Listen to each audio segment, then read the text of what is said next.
At the end of a troubled week, the Sydney Roosters had to get their minds back on the business of playing football. And there's no better way of restoring pride and morale than toppling the team that wears the crown at your expense. The Dragons, minus an injured Mark Gasnier, were hell-bent on avoiding an unthinkable fourth straight defeat. And not surprisingly, they resorted to their trusty left side. On to Cooper. Cooper's over in the corner.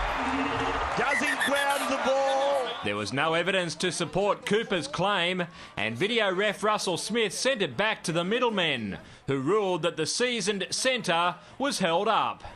One South Coast product might have missed out, but another one who doesn't get too many chances was right on the money. And there it goes, that's a try for Riles.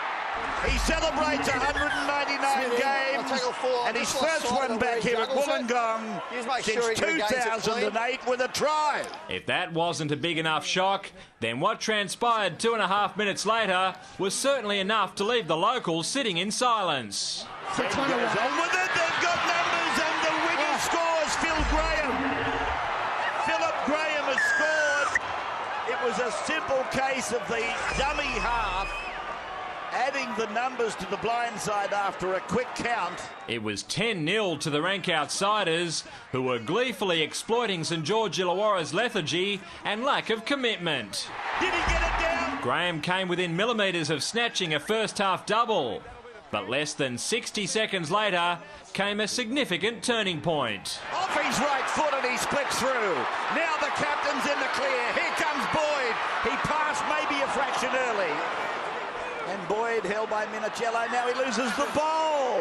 Anthony Minicello was marched for 10 minutes, and the severity of that contentious call was magnified soon after when Trent Merrin put on his best ballet move. It's his young dummies and passes, and it's Trent Merrin who scores. Yeah, have a look at the move here by the big number 15, Trent Merrin.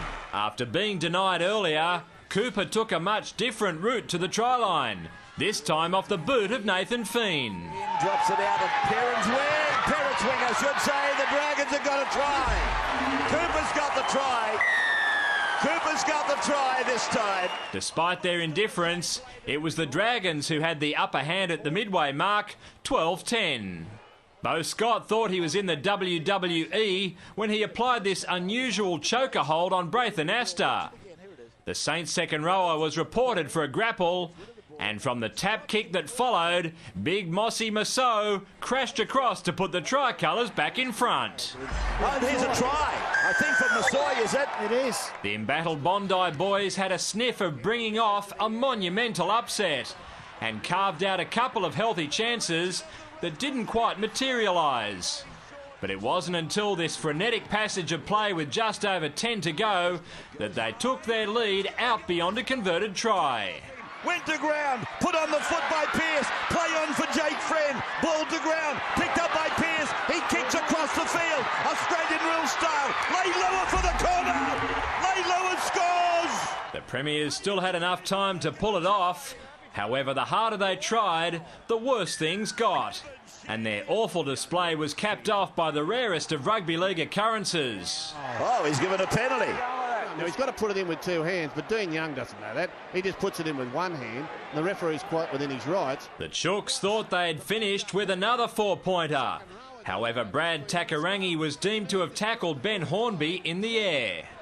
It made no difference to the outcome, though, with Wayne Bennett's men blowing a wonderful opportunity to snare fourth spot, while the Rooster is crowing loudly once more, following one of the most stirring triumphs in this great foundation club's recent history. David Rowlands, Big Pond Sport.